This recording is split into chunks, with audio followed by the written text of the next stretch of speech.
Oh, wonderful. Thank you so much. Now, I want to take you back to my childhood real quick, real quick. I can remember when I was a little girl. I was probably about 8 years old. I was mischievous. I had three other sisters, and amongst all of us sisters, I was what would be called the middle child because I was number three of the four. But my second sister, Naomi, her and I were considered the middle child in unison because if anything could go wrong or you could find fun in mischievousness, the two of us would find it. And I remember this time back during Christmas, during winter, we had gotten our first snowfall and you could just see these big flakes falling down, and her and I looked at each other and we thought, ice skating. It's time to go ice skating.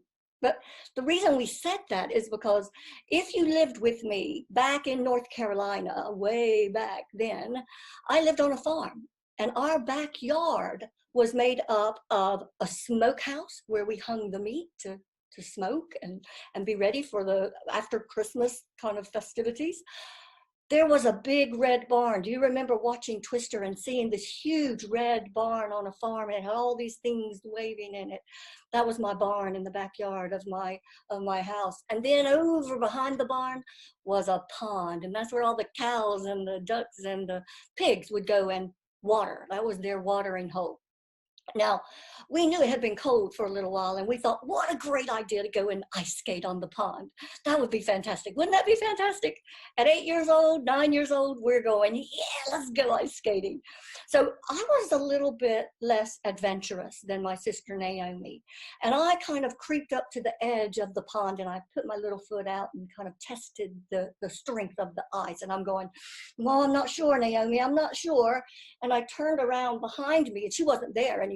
She had decided she wasn't going to test it, she was going to skate it. So she skates 3 steps out into the middle of that pond, and before you knew it, the ice went up, the water went up, and she went up to her waist in cold, dirty, muddy water.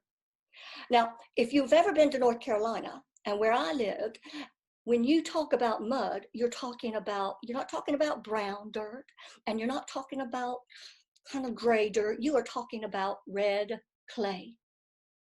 And both of us had on brand new trousers that our mama had just made a week before.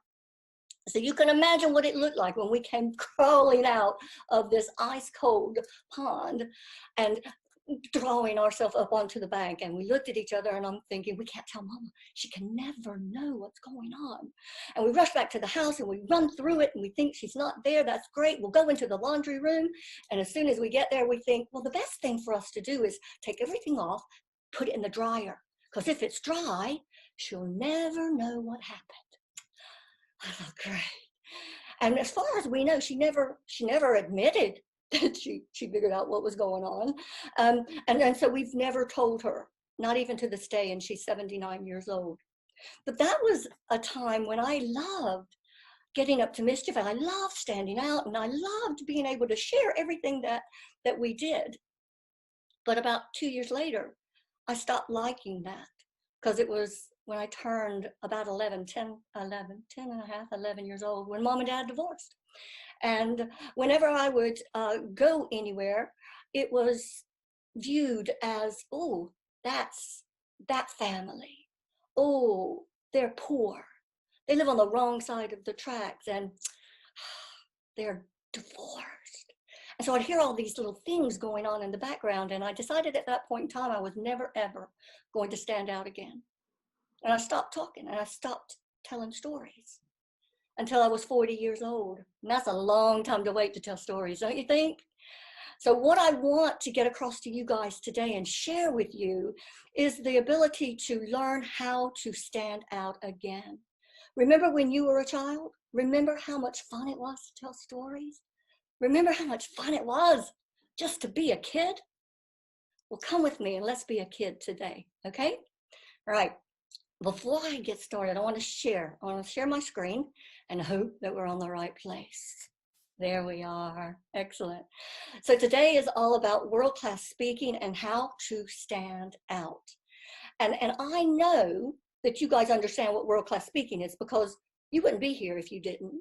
You're doing this. How many of you out there are doing this? Are you doing this as a business yet? Have you ventured out there and think, yeah, I want to start a business? Or maybe you're doing it for your company. You're talking longer than 5 to 7 minutes. Yeah? Okay. So I'm going to ask this question. What do you think world class looks like? Maybe it looks like this.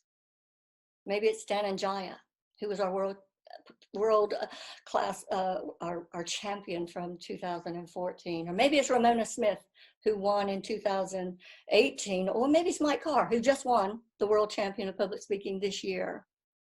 But my favorite out of all the champions that we have heard over the years is this lady. Her name is LaShonda Rundles. She won the 2008 World Championship of Public Speaking. And the reason I love her so much, and the reason she stands out to me more than any of the others, is because she told a story. And she told a personal story. It was all about her and all about what she could make the audience think or feel or do after they heard her speak. And if you get a chance to go and listen to her speech, just look her up on YouTube and listen to her speech, because I still cry every time I hear the very ending of her speech. But she has a beautiful voice, a beautiful message, and a beautiful soul. Go look her up. I'm not going to tell you anything else about her. But what I am going to promise you is by the end of this session that we do tonight, you're going to walk away with a template that will help you think about pulling your speeches, your presentations, your workshops together in a different way. A lot of us go out of our way and find different ways to do it, but I want to give you a technique that works every single time so that you are clear about what you need to put into that speech, workshop, presentation, instead of just winging it, all right? Because we don't wing it. And the way I'm going to do that is I'm going to take you on a little journey. 3 different stops we're going to make. First one is how to be heard. The second one is how to be understood. And the third one, and the most important one, is how to be remembered. Because if you are remembered, you will definitely stand out. Okay, now, this is where I'm going to go into a little exercise. And I want to make sure that everybody has that handout that Andrea sent to you. I'm going to leave it up here on the slideshow for the moment, but I'm going to bring it down in a minute. What I want you to do, if you haven't already downloaded it, just take a blank piece of paper and write these 12 items down. These are what we call the 12 competencies of world-class speaking. And it's really important that you do every single one of these competencies, or that you have honed them in order to be considered world-class. And so I want you to read each one of them in the handout, which should look like that, should have this little handout, right? And I want you to rate yourself. I want you to rate yourself between 1 and 10 on where you think you are as far as being able to be proficient at this particular competency. And while you're rating yourself, I'm just going to go through them really, really quickly and explain to you what they are. So carry on doing what you're doing while I read, and I'm going to stop sharing this in the hopes that you already have it. You already have it in front of you. There we go, because I want to be able to see who I'm talking to as well. So the very first one on that competency list was storytelling. So do you actually tell stories when you get up on stage? Do you open with stories? Do you have stories within your speech, within your workshop? And world-class speakers do this. So between 1 and 10, how do you feel that you rate? The second one is selling. Did you know that every single time you get in front of a camera, up on a stage, face to face with somebody, you are selling something, whether it's a product that you are trying to get across to people, a book, a service, or maybe just an idea. But every time you stand in front of a group of people, you are selling something. So how well do you do that within your presentations? Third one is process driven. And this is one a lot of people forget about. You know, our our audience want to be able to take something away, and they want to be able to do something after they've heard you speak. And if you give them a technique or a system or a process that they can use immediately after they've left you, they're going to remember you a bit more. So do you build that into your speeches between 1 and 10? Number 4 is next steps. So if you're a world-class speaker, you're going to know exactly what I mean by this. Every single time you speak, I want to know that there is one next step that you want your audience to take. Do you build that into your speeches? Do you build that into a workshop? I know that, by the end of this, I want you to understand what these competencies are all about. I also want you to think about the steps that you can take to improve your public speaking. And there's going to be a handout at the end that will allow you to sign up for my 26 steps to presenting at your best. That'll be one of my next steps. Do you do that? Number 5 is anchor driven. And this is all about the number of points that you put in your speech. A lot of people will cover 3, 5, 10 points within their speech. But it's really important that every single point you try to make, you anchor it with a story, with an anecdote, an analogy, an anchor of I forget what I want to say, but you anchor it with a story that will help people remember the point you're trying to get across. It's really important that they can go back after they've heard you and go, oh, she was talking about, the pond and standing out, and I'll never forget that. And they were knee deep, waist deep in ice cold water. So bring your stories alive with activities that will help people remember what you're trying to get across. Number 6 is begin with a bang. Do you open with, hi, my name is, and I'm here to talk to you about? If you do that, you're probably a 1 on the scale here. So I don't want you to think about opening that way. I want you to think about how can you grab my attention immediately. Number 7 is being succinct. Again, if we have lots of things we want to get across, if we have 10 points, it's going to be very difficult to do that. And I'll talk about that a little bit later. But you want to be as succinct as possible, because if you put too much into your presentation, the audience isn't going to take very much of it away. You want them to invite you back. So you tease them a little bit with a little bit of content that you want them to use, but you save some of the other stuff for them to ask you back. Okay? I think Andrea's got something in mind to bring me back again, maybe in the future. Yeah. The number 8 is you focused. So you might have listened to me saying, are you in every question that I ask, usually on this type of presentations, I ask it to you in particular. I don't like to say, hey, how many of you out there are interested in public speaking? Because that's not personal. But if I say, hey, are you interested in public speaking? Have you ever found yourself waist high in deep water? Then it means that it's personal to you. I'm speaking to one, but looking to all, which is really good. Number 9 is dynamic. I listened to oh my goodness, it was an opening keynote to one of the conventions in Vancouver. The guy that got up on stage was dynamic all the way through, and before you realize it, he was almost done, and he had never changed the volume of his voice, and everybody turned off within 5 minutes. So dynamic, you need to mix it up and have variety instead of just constantly being really loud and proud. Although I do like being loud and proud. Okay, number 10 is involvement. And this is all about being involved in your presentation from the minute you walk in to the room, whether it's like this, and to the minute you walk out, or whether you get on stage. But you need to be present there and knowing exactly what your audience is feeling. What are they doing? Are they watching you? Are they taking notes?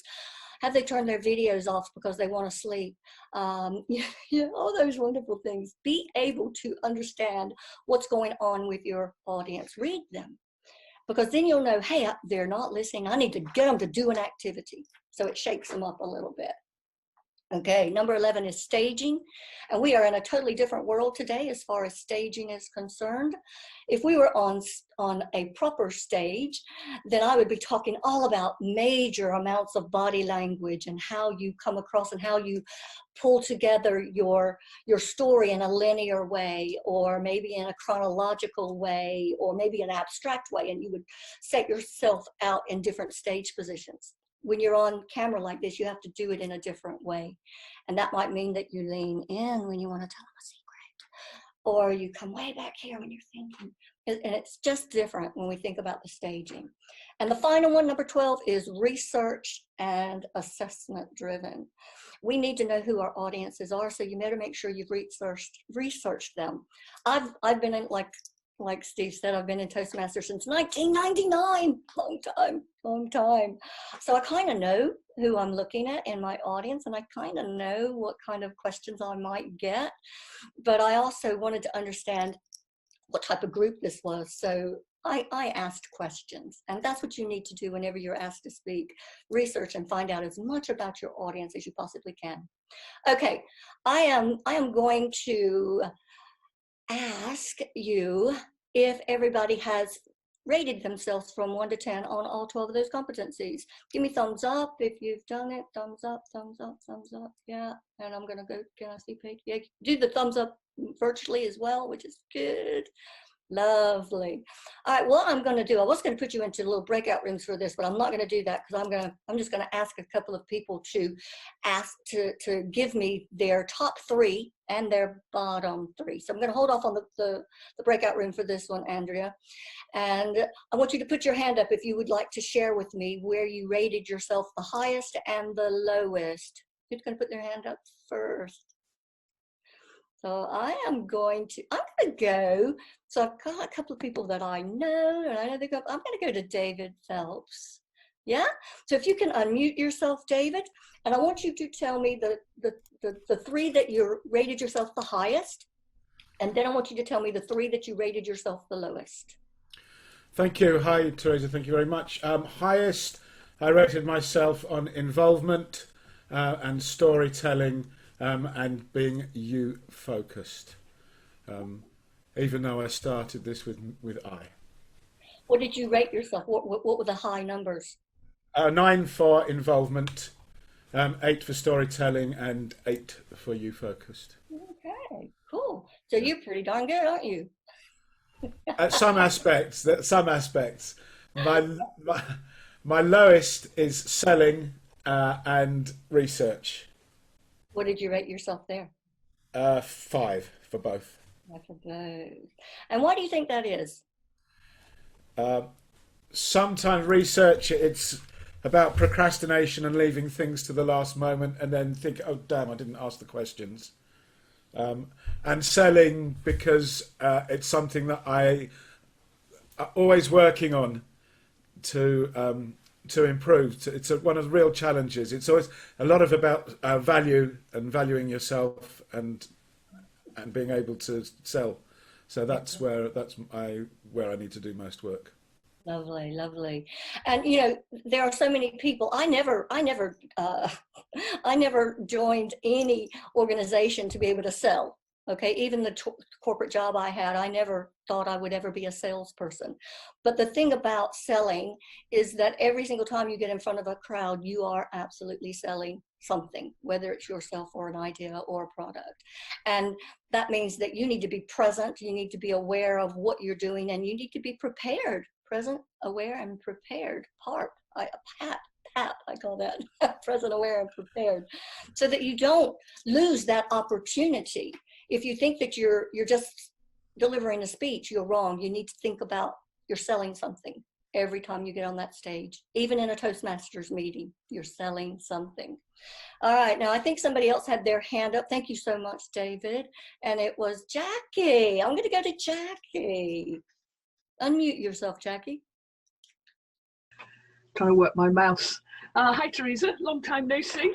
I know. I rated myself top on being succinct. Would you write it? I focused on that quite a lot. Energy and variety. And what else did I pick? Storytelling. Okay. So what did you rate yourself in those? 8 on all of them. 8, good. Okay, good. And what are your low ones? Selling.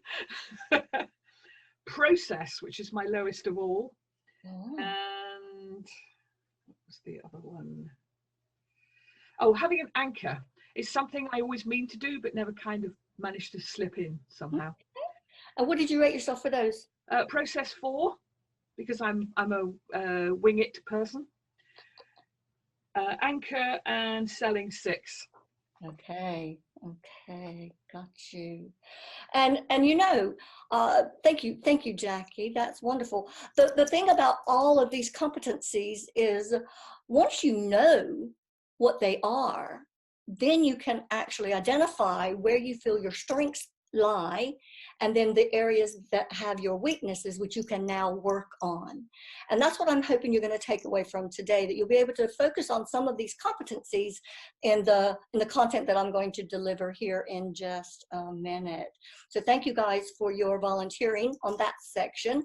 And I want you to think about from now on, as we go through this workshop and when you go through other items that you do in the future, keep this list beside of you, because it will help you continue to evolve and develop and grow as a speaker, knowing that, hey, I can work on these in my spare time between now and the next Toastmasters meeting you do, or the next keynote that you deliver. So see how much you can improve those scores. Get them, aim for the stars, I say. Is it aim for the stars, you land on the moon, or whatever? Anyway, it's that saying, aim high. I say. Okay. What I want to do, I'm gonna share the screen again, and we're gonna skip over this now. Are you guys ready to get into the content? Yay! Excellent. All right, here we go. We're gonna start with the very first section, and that's how to be heard. And when we think about being heard, I want to get straight to this. First things first. And there are going to be a few things, 3 things in here that I want you to realize when you take that stage and you're thinking, hey, I'm going to have to deliver this keynote. I'm going to try and change the way that you think about pulling your speech and your workshops together or your presentations together. The first thing I want you to think about in order to be heard effectively is know your audience. So you have to do one of those competencies already, and that is research and know who your audience is. That's the first thing that you do. The second thing that you do is that you figure out, hey, I know who my audience is. Hey, my audience, it could be, oh God, who could my audience be? It could be a Toastmasters group. It could be corporate. It could be work colleagues. You could be a comedian and have to get up and deliver, a stand-up. Or maybe you're doing a TEDx talk. But until you know who your audience is, it's really hard for you to do number 2, which is figure out what your message is going to be. And in order for you to know what your message is going to be, I want you to think about being able to articulate that message in 10 or fewer words. Because if you can explain to somebody your message in 10 or fewer words, then you are crystal clear about what your message really is. If you're taking 15, 20, 30 words to try and explain to somebody what you're trying to get across to them, you probably don't know what your message is at all, which means that you're wasting your time and you're also wasting theirs. You want to be crystal clear about what your message is. Now, and this is part of that squeezing too much in and squeezing your audience out. Your message needs to be crystal clear. And for today, I know I asked in my information to make sure everybody was bringing a story along with them today. So I hope you have brought a story idea or a presentation idea along with you. And I want you to think about, when we get into the next exercise, who you're going to be talking to, who is your audience, what is that message you think you want to get across to them within 10 words or fewer. But when we pull together any presentation, this particular rule of thumb, the 10-to-1 rule of thumb, is really important. And I say it's important because we have so many people that want to give you everything. I worked with PhDs and techie guys in BT, in their research and development department. And every single one of those researchers that needed to take their product, their idea, their invention, and present it to the board of directors, they said, oh, I need an hour to get my point across. And I'm going, you have 5 minutes. You can't take an hour. And it's because they wanted to give them everything. And a senior exec or a board of directors doesn't need everything. They need the key core point you're trying to get across. So for every 10 minutes you have to speak, you can only effectively get across 1 point. And I want you guys to remember that for all of your future speeches. For every 10 minutes you speak, you can only effectively get across 1 point. And I've always had people say, but I've got 10 I need to say. Effectively, remember that word, effectively. Okay, so you know your audience, you know the message. No, we don't want you to cry yet, but we want you to make sure that you've got a next step for them to take at the end of your speech. So this is a sequence of thinking that I'm trying to get you guys to get into your mind at the moment. Who is your audience going to be? What is the message you want them to take away from your speech? And then the third one is, what is that one thing you want them to do after they've heard you speak?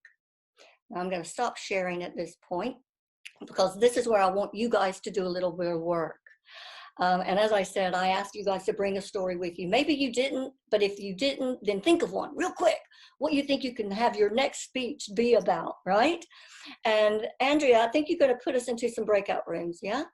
And she's got us like probably 4 people in each, yeah, in each room. And what I want you to do in that breakout room is find those 3 elements. So all 4 of you, each group that has 4 people in it, you need to come up with what is the audience you're going to be speaking to, what's the message in 10 words or less, and what do you want them to do after they hear you speak. That might be buy a book, that might be just come and talk to you, that might be reflect, but I want those 3 things by the time you come back. We're going to give you 5 minutes to do that. Are you clear about what I'm asking? Thumbs up. Yep. And I got thumbs up from everybody. Good. And if there are people in your room that have their video off, they may not be there. They may just be listening. So hopefully we've got a mixture of ons and offs, as I could say. 5 minutes starts now, Andrea, when you get ready to send them on. But no, how was that? Did everybody get a chance to write things down, or at least express? Many of you. I would like to warning before the close. And we will give you a warning before the next close. Yes, indeed, John, no worries. Yeah. So I'm going to ask for a couple of volunteers to share their 3 examples there. So who is going to put their hand up? And it needs to be somebody who hasn't put their hand up yet. No. Oh, okay. So we're going to have John, Mr. Alsop, and Steve. So it'll be both of you. So John first. Thank you, Teresa. That was a really interesting exercise because it really focused my mind. And luckily I didn't go first, so I had some good example to work from. So my speech topic was about diversity matters in the workplace and particularly in teams. So the audience were managers or supervisors who are responsible for putting teams together to deal with problems and find solutions. Mm-hmm. Yeah, so the message really is about you need to have diversity of thinking, diversity of ideas, diversity of different perspectives to be effective. If you just have one idea, then you get one solution. Okay, can you put that to 10 words or less? No, I tried. I think I got to about 37, and then somebody said, "Stop, John, that's too much." But I think I can do. Now I know what I've got to do, I will do. Okay, and you know, to be effective in diversity, think, ideas, perspectives. You know, something along those lines. Just make it as succinct and as clear as you possibly can. And you know, if that's a whole different workshop. But no, thank you. And what is your next step? What do you want them to do? To analyze themselves in order to determine what the differences need to be. Cool. All right.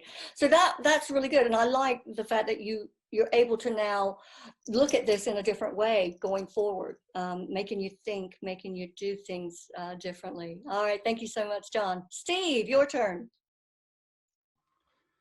Yeah, my talk, I've done this a few times, it's called The Secret Sales Force, and it's about developing brand ambassadors. The message is, or the audience, first of all, is IT or technology companies, mainly managers and leaders and their teams. And the message is simply to develop outstanding moments of truth, or you want it in 10 words, Yeah. it is develop outstanding customer experience through outstanding moments of truth. So say it again. You develop a customer experience through outstanding moments of truth. A customer experience Yeah. throughout. Customer experience leading to retention through moments of truth. That's what it's about. Good. All right. That's good. And now what do you want them to do at the end? What I wanted to do is to move, I say every organization have a handful of ambassadors, a handful of saboteurs, and a large majority of neutrals. And I want them to move those neutrals up to become ambassadors and to manage the saboteurs. Oh, okay. So that makes it interesting. Makes me think, oh, I want to know more. All right. All right, guys.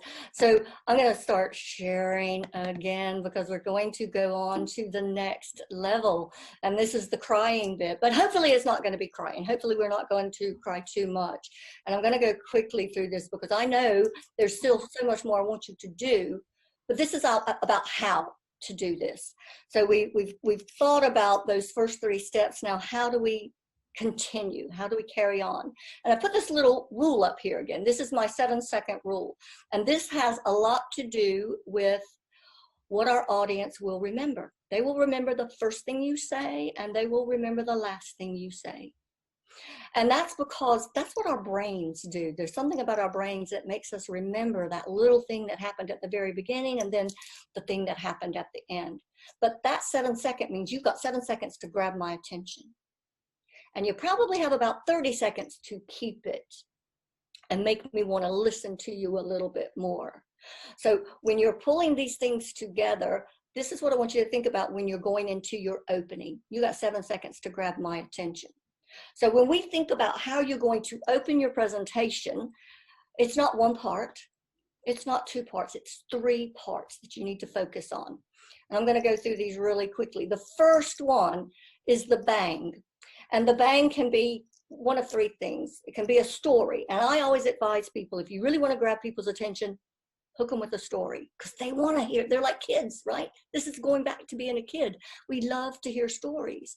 Maybe if you're after lunch, you want to start it with an activity. And I've done that before where I make them stand up and say, how do you feel? And I won't do that to you now. But anyway, an activity to get them to break the ice, to get the energy back into the room. Or maybe you startle them. And it depends on what your topic is. I've started a speech where I said, yeah, I married an alcoholic. At the time, I didn't realize that was what was going on. And 5 years later, he was also a gambler. I didn't know that. It took me 10 years to work out that this was a problem. And it took me another 10 years to actually ask him to leave. So if you startle your audience at the beginning and you give them a little insight into what's going to come later, that'll hook them and make them want to stay. The promise, I've done this technique in the workshop that I've just delivered here tonight, right? I opened with the story. What was my story about? Your childhood, your sister, and you've been adventurous. What was my promise? Anybody? Not to tell mom. Not to tell mom. What was the promise that I said you're going to take away from this workshop? We'd understand the 10 steps. Yeah, you'll understand those 12 competencies, but you'll also have a template that you'll be able to use when you start building another presentation. Yeah. And my roadmap was 3 things, right? First one, Be heard. yeah. Second one, Be understood. and the third one, Be remembered. Be remembered. so it makes it really easy for you guys to follow. All right. Now we're going to do another we're going to do another breakout. And now I want you to think about this story that you were already working on, and I want you to come up with those 3 parts to your story. And it may be that you don't talk about it in the breakouts, that you just focus on writing, but I want to take you away from everybody else, and I need you to come up with a bang. Decide if it's going to be a story, and maybe you just give me the gist of what that story is. Tell me what process or system or technique you're going to promise them they're going to walk away with at the end of this. And then the third thing is, what's the roadmap? What visual roadmap can you give them so that they know how to follow you? Okay, so we're going to have 5 more minutes, and Andrea is going to make sure we have a little warning. You'll get a 1-minute warning before. Yeah. Okay, we're ready? We're ready. Here we go. Okay, is everybody back? Yes. That was a little bit less wrenching, yeah? No. Did we? I didn't. No? Okay, all right. So I'm going to ask for a couple of volunteers again from those that have participated. And it has to be somebody that hasn't put their hand up yet. So we got Elizabeth, and who else do we have that wants to put their hand up? Okay, it's going to be Elizabeth at this moment, and that'll be fine. Elizabeth, share with us, unmute and share with us your 3 sections. Thank you, Teresa. I'm talking about my passion, which is pathways. So dead boring. So the audience is, imagine this is a club or a gathering, and my opening with a bang is to say, to do pathways is like falling in love. That's the bang. Okay. And I actually saw this actually on the internet, so I'm not making it up. I've borrowed it. Someone actually wrote this. Okay, and the promise is that if you embrace pathways, huge success will follow, personal and professional success. And then the roadmap is quite simple. There's concrete steps to follow, and there are people to help. So you can see I'm putting a plug in for pathways any way that I can. So happy falling in love. So the roadmap, darling, how many steps to it? There's 6 steps to the roadmap. Okay. And I'm just. So if I were you, I would try and get them down to 3. Okay, that's fine. I'm happy to move to 3 steps, Teresa. Yeah. 3 steps. And what I would do, instead of giving away what you're talking about in your story, I would actually go into a love story and then go, can you imagine falling in love with pathways like that? Okay. Okay. Because you want to make them wonder, keep them in suspense, even though, hey, it's all about falling in love, but not with a person, but with a project, an educational program. So yeah, keep them in suspense. That'll make it a little bit more interesting. Yeah. All right. Now I know. You're welcome, Elizabeth. Thank you for sharing with us. I know that we're almost to our time, aren't we, Andrea? Right, for our break. So what I'm going to do is I'm going to share something with you before we go to the break, just really quickly, because I want you to be thinking about this over the break time. And it's the next section, is how to be remembered. And when we come back, I'll tell a little story. But the thing that I want you to focus on for your story is how to connect, because the only way we're going to connect is by telling stories. You want to be memorable, and the connection will happen if you tell that story. And we've already heard that through the stories that we've been telling. There is a skeletal template I want you to follow with the 5 C's. And I want you to think about, who are your characters in your story? And when I'm talking about story for this bit, I am now talking about the main story you're going to tell in the middle part of your speech, the body of your speech, that will help you get one of your points across. So who are the characters between 1 to 3? What is the conflict? Because there has to be conflict in order for you to have something to resolve, right? What was the cure? What made it all better? What changed in yourself or the main character to make things come to a better outcome? And then what is that overall message that you want that audience to take away? So I'm going to leave that here for the moment. And I think what as long as you have written those particular ones down, I'm going to ask Andrea to share in our chat area the next template that I want you to use, and it will incorporate everything that we've done so far, and it will help us do the final step that we will do after the break. So if Andrea can share that in the chat for us, and you guys pick it up in the break while you're networking.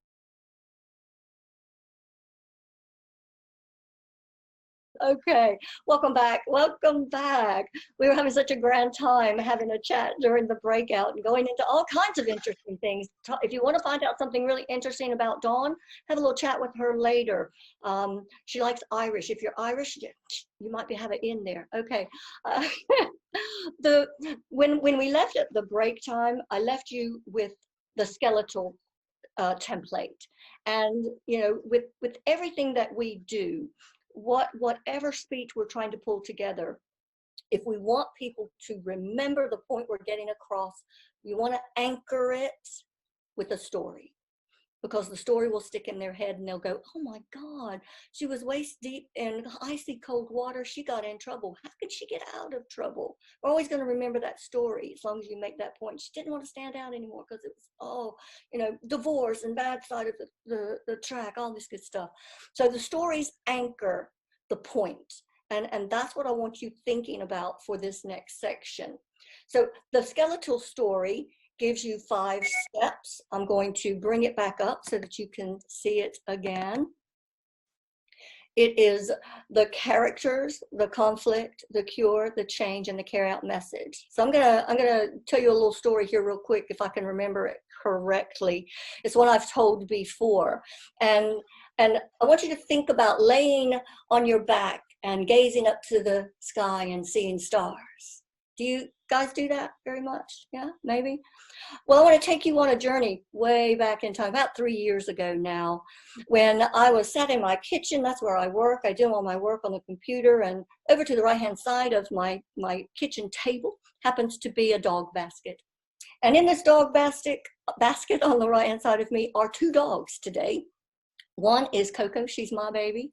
She is auburn in color because they told me, if you get a pet, you're probably going to start to look like them. So I figured I would, make it easy for people to know it's an auburn dog. It's an auburn haired girl. Yeah.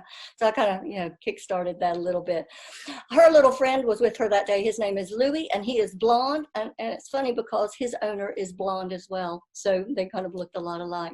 Well, these dogs were bored to death. And you can just imagine me sitting here typing away and the dogs over there in their basket, and they're like this. And I'm thinking, oh my God, do I dare look at them again? And I did.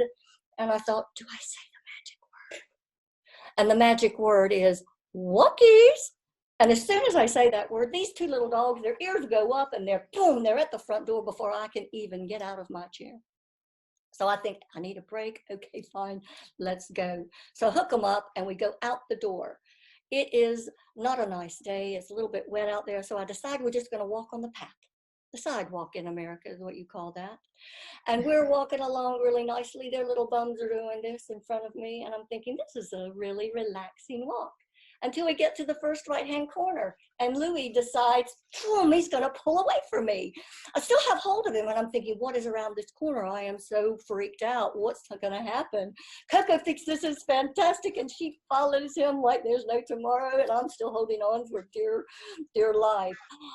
And when we get around that corner, here we are, nose to nose, little Louie with a brown and black female Rottweiler. He knew exactly what was around that corner. He knew exactly why he was running so fast. But I don't know about you, but I don't know a dog unless I know the dog. And because I didn't know this dog, I didn't know what their temperament was. So I decided it was time for me to pull back on these 2 puppies, get them under control, and make sure that they were safe. But in doing that, I unfortunately step on Coco. She squeals and pulls to the right. Louie pulls with her, and I go onto the left and fall on my cheek. And all I can remember is laying on my back, staring up and seeing stars.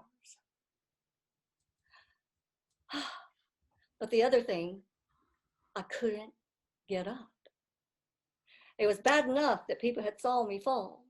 But the worst thing was I couldn't get up. And I thought, oh, I'll get up in a minute, just lay there for just a minute. And then all of a sudden, the lady and the husband that were walking the Rottweiler came towards me and made sure I was okay. Put me over onto the curb and said, are you going to be all right? And I said, I don't know. Can you call my friend? And they call my friend for me, Chris, who was Louie's dad. And he comes along in his antique ambulance and he picks me up. And then he ensures that I'm taken care of, and he drives me to the A&E. And I'm thinking, well, this is okay. I'm going to be all right. I'm just in A&E. There's no big deal, except I'm still seeing stars. And when we get to A&E, there was a lady that saw me fall. And before we showed up, this individual came to me and when we were putting me and the dogs into the ambulance, and she said, I actually live around the corner from the hospital. Here's my address. You guys can park there for free because they charge to park at the hospital. And so off we go. And when I get there, I'm thinking I'm going to be there for hours. I didn't bring any food. I didn't bring a book. I didn't bring anything.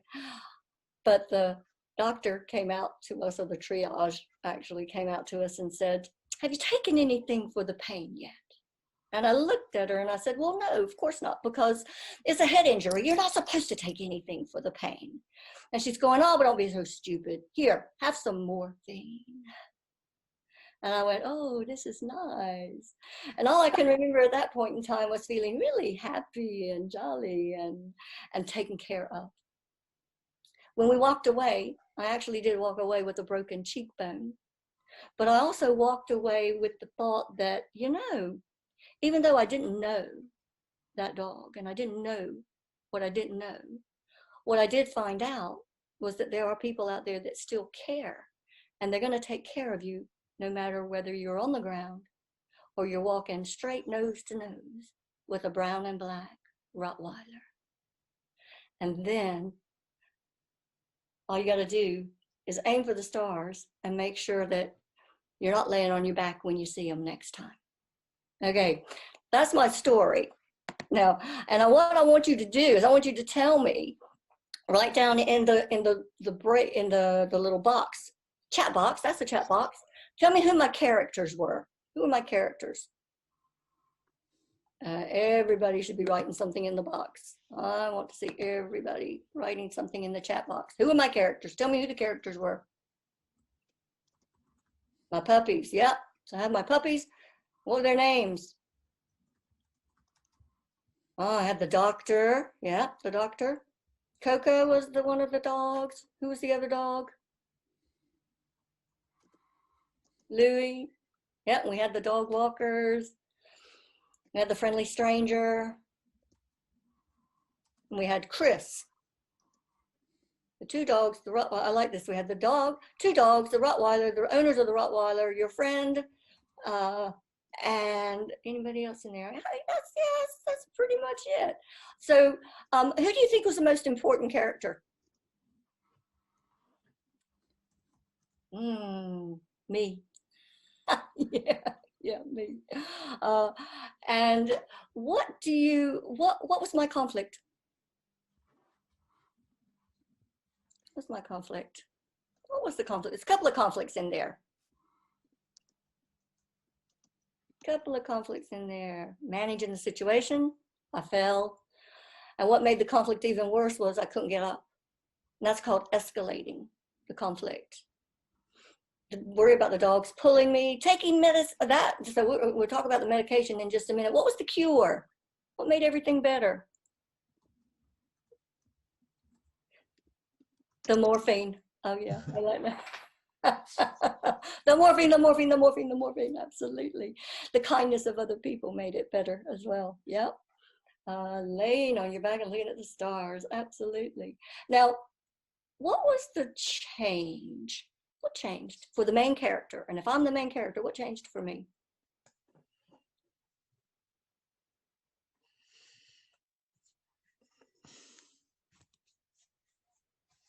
A lot of people tell me, well, you broke your cheekbone, so your face changed. Yeah. But what actually changed was my perception on, the unknown. and dealing with it and knowing that it's going to be all right and that there are people out there that will help us. Yeah. Gratitude. I like that.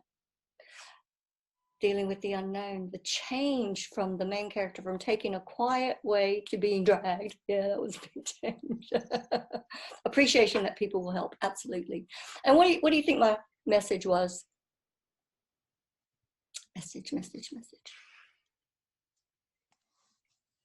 Trust. Yeah, I like that. Expect the unexpected. Yeah. Good. Don't worry. Have faith in humanity. So it's interesting. And there's kindness and people who will help. Expect the unexpected. So we're getting a little combination of things. And kindness is everywhere. Absolutely. And if you can get that from that little story, that's just the skeletal. That's just the skeletal. Don't trip over the leash. Yeah. I like reading all the comments. Right. So what I want us to do, and if Andrea can do this, I want you now to think about the story that you want to tell, a point that you want to get across in one of your next speeches. I want to give us this. Have you set the time for it yet? I can reset it just like that. Just tell me. Okay. Because I don't want to run over. So I want to give them about 7 minutes. Okay. And then I want everybody in here to work on at least one story where they can develop those characters, the conflict, the cure, the change, and the carry out message. I need all 5 elements in there. And you can decide how you're going to tell it. But at the moment, I want you to write those 5 sentences out. Tell me who are your characters? What is the conflict? What will be the cure of that conflict? What will change about your main character? And what is the message you want them to take away? So you've mixed our rooms up again. I have. Get all mixed up. 7 minutes. Oh, so you get to go and have a play. I like my room. Meet some new people, Val. Off we go.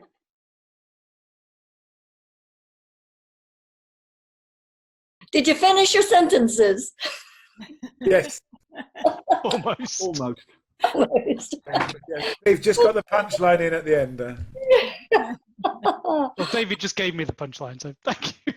Oh, I love it. Oh, I love it. All right. So was that good? I know it wasn't a lot of time, and I know you still have so much more that you want to do. But what I would love is for somebody to put their hand up and share their story, and then maybe we can go through it and analyze what you've added in there and what you've missed out. Is there anybody that wants to put their hand up and volunteer that possibly hasn't already done it? And if I don't get somebody, I might get somebody else to do it on my behalf. Oh, here we go. Oh, now we got them all. They're all going. So I'm going to go to Clifford. Okay, Clifford, unmute yourself and share with us your story.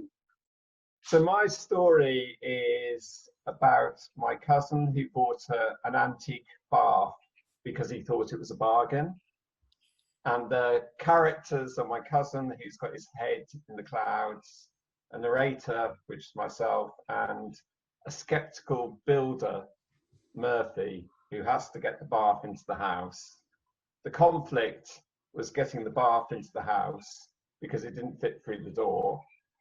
The cure was demolishing the wall and getting slotting the bath in and then rebuilding the house. The change, therefore, was to the house. And the carry-out message was it turned out to be a very expensive bargain bath, and sometimes a bargain isn't a bargain. Okay, great. All right, thank you. Yay. So it was really interesting because I like you broke it down, you gave it to us in those 5 steps, and that's absolutely fantastic. And you know, you got the cousin, you've got the builder, and you've got a narrator. And I want you guys to realize that dialogue is the heart of a story. And the more you can actually use dialogue, even if it's your own voice or one of the characters' voices in your speeches, the less you will need a narrator, okay? And that way we stay connected with you. But when we jump out and have this narrator telling us what they said or whatever, it takes away the connection. So think about it being you and the builder and what you guys were saying, and not necessarily a narration of the story. Okay? Okay, good. And I like that you described the cousin quite briefly, which was, you know, his head's in the clouds, and, you know, maybe give me a little bit more. How old is the cousin? Is he affluent in or proficient in DIY, or obviously not? It sounds like the builder wasn't either, right? And what did the builder look like? So even with your characters, give just a little description or some characteristic that we can put in our head to remember them by. Yeah. The cure is, yeah, take the wall out. The change though, so who was your main character? The main character is the cousin. So what was the change for the cousin? Well, unfortunately, I don't, apart from a big change to his bank balance, I don't think he's actually changed. And maybe that's it. The change is, you know, well, one thing, his bank balance is going to be a lot lower because he had to do so much more work, but maybe maybe he'll think more, or he'll think about it longer before he actually purchases something that's not going to fit through the door. Yeah. So the change has to apply to the character that is your main character in that story. Okay. And then, because the house isn't a character, it's inanimate. Yeah. Right, okay. Character, absolutely. But I liked your carry out message that a bargain isn't always a bargain. So true. 2 for 1 isn't always a good thing, right? Thank you so much, Clifford. That is brilliant. Now I'm gonna, yay, yeah, do the hands.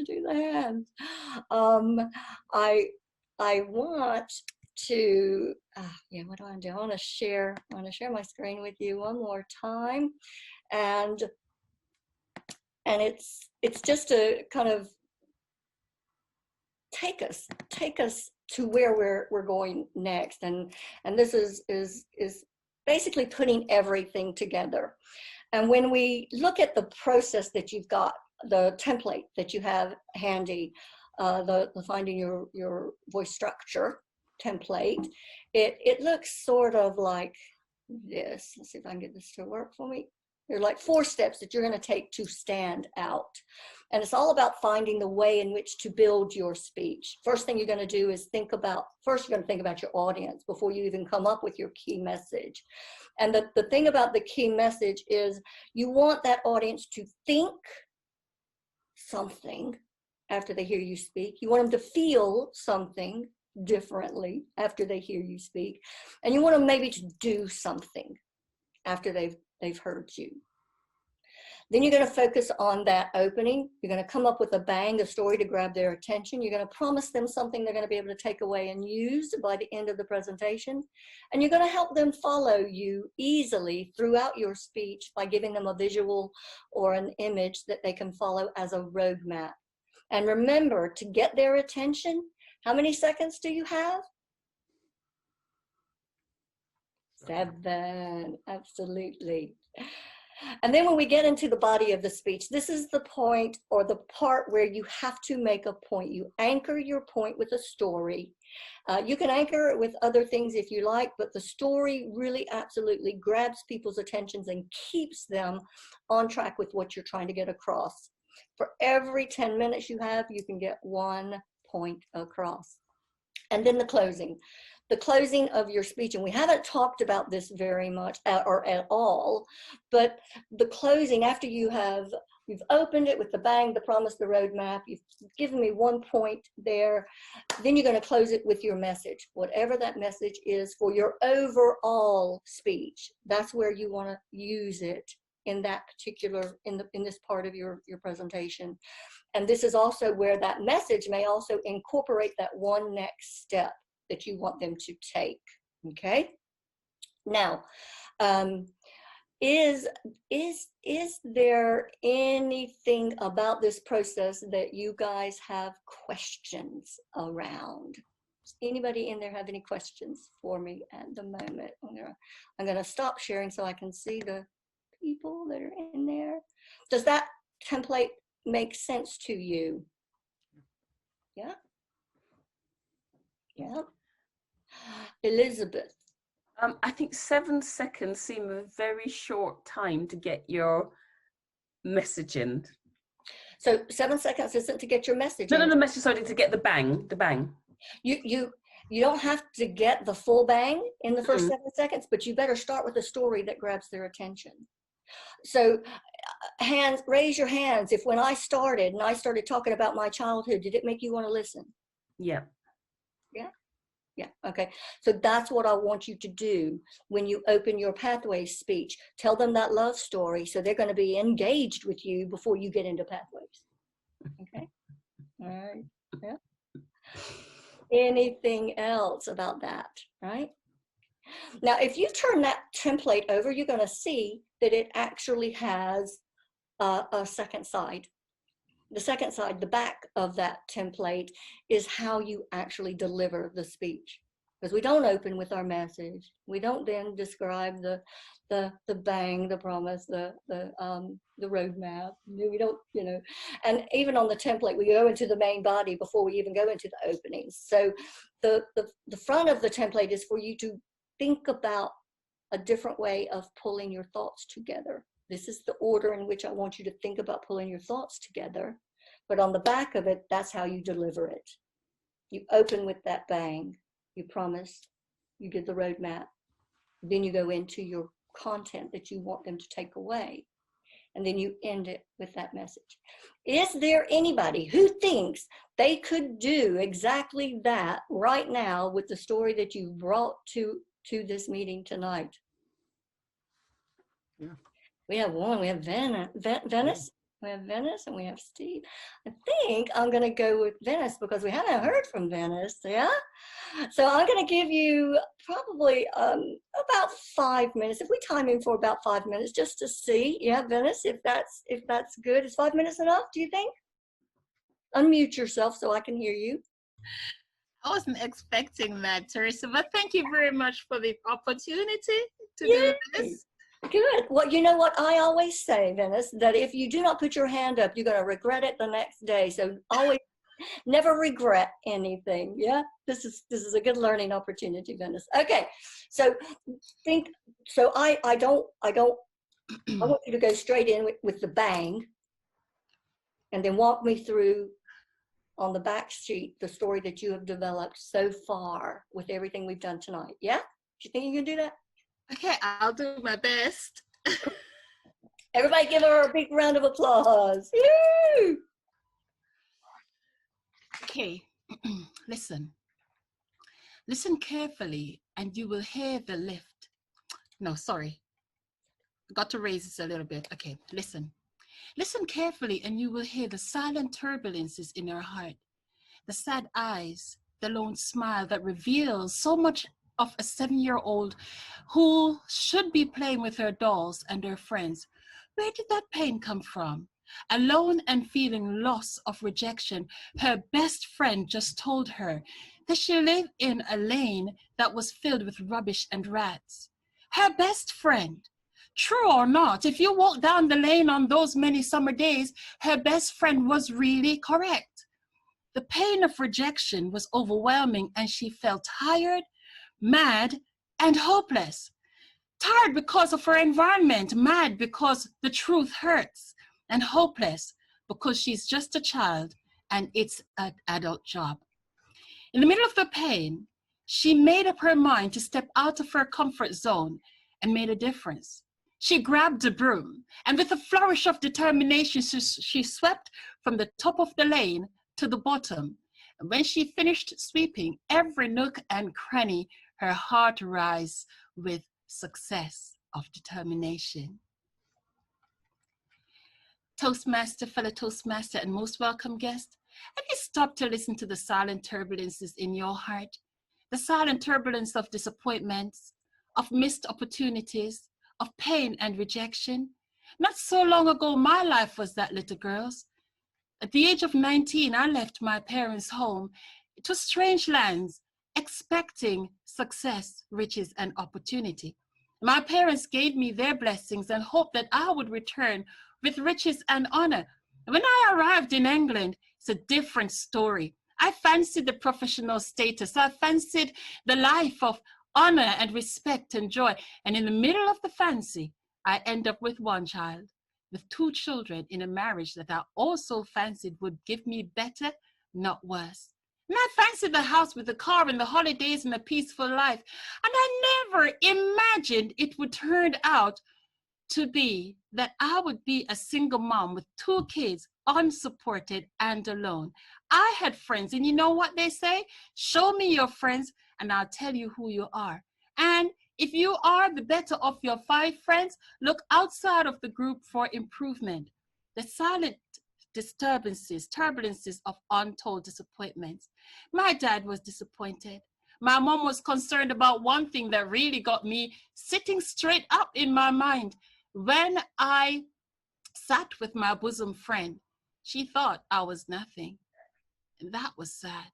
Through sad, haunted eyes, I realized true that my life was a mess, just like that little girl's lane. The silent turbulence of pain and rejection. I could have buried myself in pity, fight, and madness. But what I did, I took it upon myself to have a changed mindset and join Toastmasters. These silent turbulences, it shows me that for change to happen, I need to make that difference. Woo! Yay! That was fabulous. Thank you, Venice. That was brilliant. So I'm going to ask you, have you worked on that before? Is it? Yes, it was longer, but I saw the time and I had to sort of, squeeze it in. But I want to thank you for sharing that, because there was so much there and there's so much feedback that I can give you, and I'm going to give you a couple of things right now before we wrap up, just because I want to thank her for sharing that story with us. It was really quite powerful and poignant, and it reminded me of something I could relate to as well. And that's the importance of stories, guys. If you can bring in stories and connect with people and get the emotion going, have the hair going up on the back of the necks and making people go, then you know that you're in the right place and you're doing the right thing. And I could pick out the conflict and the cure, and you brought the change in there really quickly at the end. And the message is really, really powerful. And I think the more that you work on this, the better it's going to become. And what I want you to focus on the most is telling that story from reliving it, okay? I know that the little girl story, it's something that's personal to you. Relive it, because when you relive it, you show the emotion, and the emotion comes out again as if you were going through it for the very first time. So think about saying it as you would in a conversation and not as a written piece of prose, okay? Excellent. Thank you so much. Thank you so much. Okay, I'm going to share my screen really quick. I know we're almost there, and I just want to wrap everything up before you guys decide you need to escape and get away. We have stretched. We have done everything that I wanted you guys to do. I know that this has been a really quick and powerful and exciting workshop. There may not be enough time for questions, so I'm going to skip through them. If anybody wants to learn more about how to present at your best, spread your wings, become the eagle of being world class, then feel free to go onto my website and sign up for Presenting at Your Best in 26 Steps. My website is really sweet and simple. It's dukesconsultancy.co.uk. And if you want to contact me, you can reach me through that website as well. But you today have absolutely learned how to be heard, understood, and remembered. But the most important thing that I think you will take away from today is how to stand up and stand out. So thank you so much for having me. Thank you, John, for being a part of this, and Andrea, and also for Steve for inviting me to Cornerstones, because I can remember when you guys started, and it's been an absolute honor and privilege to be here tonight. Thank you so much.